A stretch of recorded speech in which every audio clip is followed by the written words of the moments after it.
Dr. Bradshaw here with Chirocynergy. We're talking about stretching out the hips. In this case, we're stretching out the inner thighs and the groin, okay? To do this, you're going to need to get into an open space on the floor. The muscles we're talking about run from the inside of the knee, up the inside of the thigh and groin, attached deep into the pelvis underneath here. So we're going to do that stretch by spreading the legs wide, so that you're probably a little wider than shoulder width apart, okay? Toes pointing forward. We're going to lean to one side, keeping this foot flat and leaning into this other leg here. You can do it near a wall if you want to, or in this case, look at me this way. You can lean towards the wall for balance, okay? So you don't fall over. You'll feel it pulling all the way up the inside of the groin here.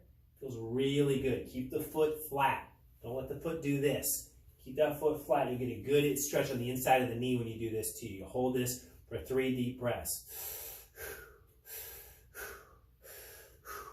And then if you need the wall, turn to the other side.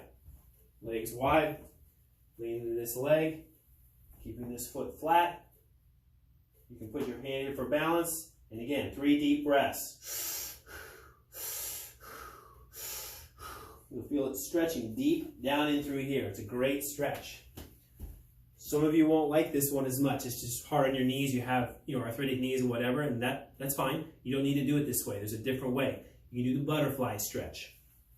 You're going to use a wall. You get your butt up against the wall back here, so your shoulders and your head up against the wall.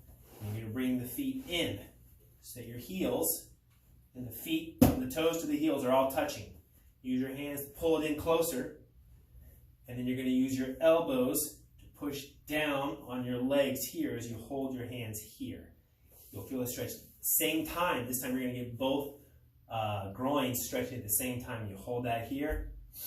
Hold this for a count of 3. 1, 2, 3, or 3 deep breaths, I should have said. And you bring it out. Shake it out a little bit. Do it again. Feet together. Push down. So you can go a little farther this time, pushing down with your elbows out here.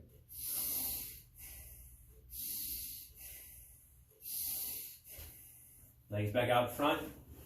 Shake it out a little bit. Come back in and do one more set of 3 deep breaths. Okay, that's one cycle. You can do all of that in the morning, middle of the day, and in the evening, right? That's minimum. If you've got hip problems, or if you've gone through hip surgery, this is a big one. This is pipe even before you had surgery, I guarantee it, which is why you ended up with your hip socket wearing out. These muscles get way too tight because we sit too much and we don't do enough actual stretching on those muscles. They don't get enough exercise. So have fun with this and be diligent. You'll find your hips feeling a lot better.